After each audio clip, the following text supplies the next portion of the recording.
Learning and Teaching B.Ed syllabus, second semester. The question is, which are the three main principles of Thorndike's learning? What is the utility of it in education?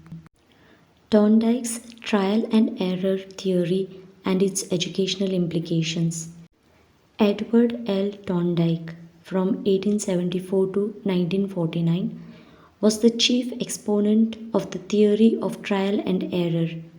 According to Thorndike, the basis of learning is accepted in an association between the sense, impressions, and impulses to action. As it believes in stimulus and response type of learning, it is also called SR psychology of learning.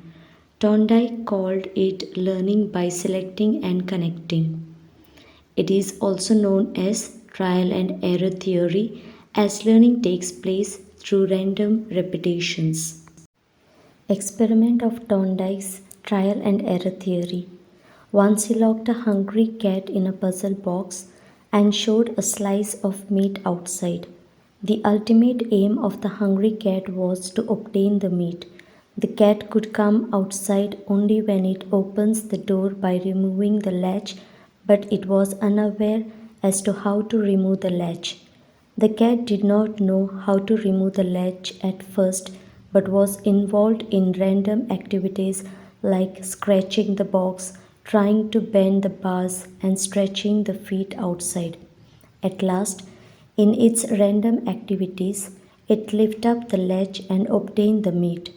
He repeated the experiments and found that the cat released the latch itself easily. The realized association between lifting the latch and opening the door. The random activities are called errors. Finally, he concludes that the number of trials will reduce the wrong responses and finally correct response is found. Hence, the bond is established between stimulus and correct response to the elimination of wrong response. Laws of learning, trial and error. Thorndike gives three laws of learning: law of readiness, law of effect, and law of exercise.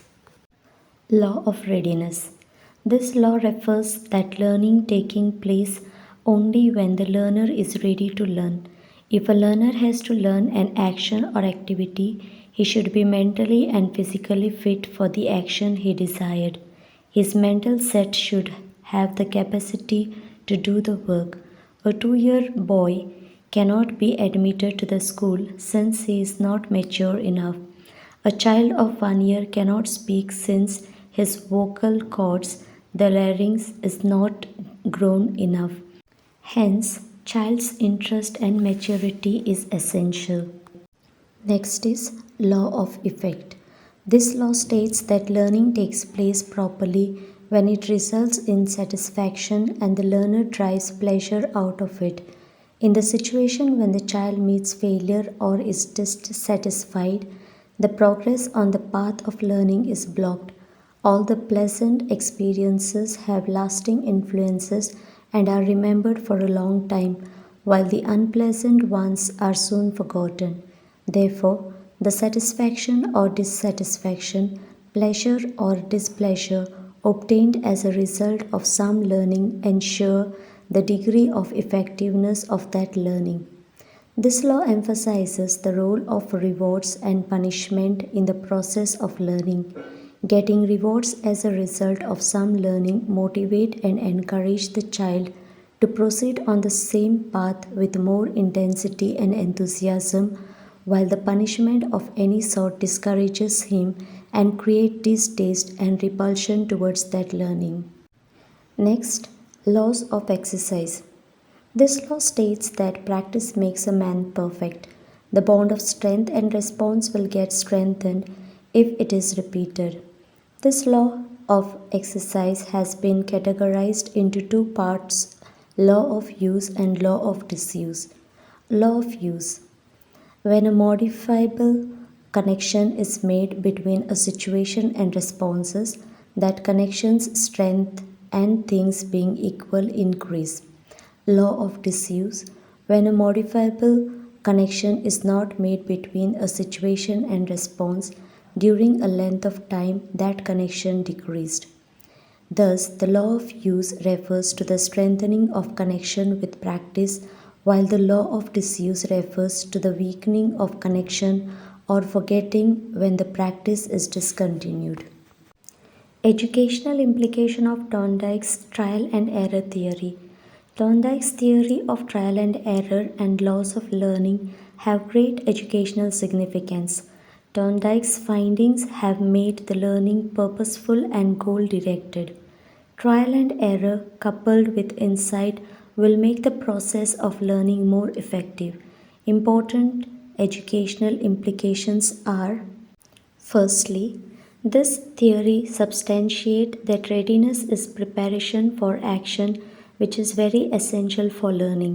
If the child is ready to learn, he learns more quickly, effectively, and with greater stratification than if he is not ready to learn. He wants us not to make the child learn till he is ready to learn, and also not to miss any opportunity of providing learning experiences if the child is already prepared to learn. The right movements concerning the learning situation and the learner's state of mind should be very well recognized, and maximum use of this knowledge should be made by the teacher. He should also make an attempt to motivate the students by arousing their attention, interest, and curiosity. Secondly, the law of effect emphasizes the role of rewards and punishment in the process of learning.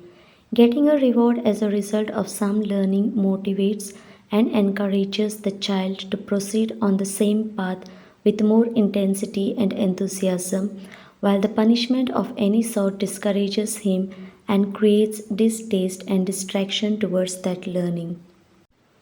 Thirdly, in the teaching learning process, the teacher tries to strengthen the bonds and connections between the stimuli and the responses, those things which are to be remembered by the learners. This could be done through drill, repetition, and reward. For forgetting, he should make attempts to weaken the connections through disuse and annoying elements. Fourth, repetitions. In learning, strengthen the connections in achieving the goal, which could be achieved by rewarding the correct responses. Fifth, the child should be encouraged to do his work independently by the strengthening effect of rewards rather than the weakening effect of punishment.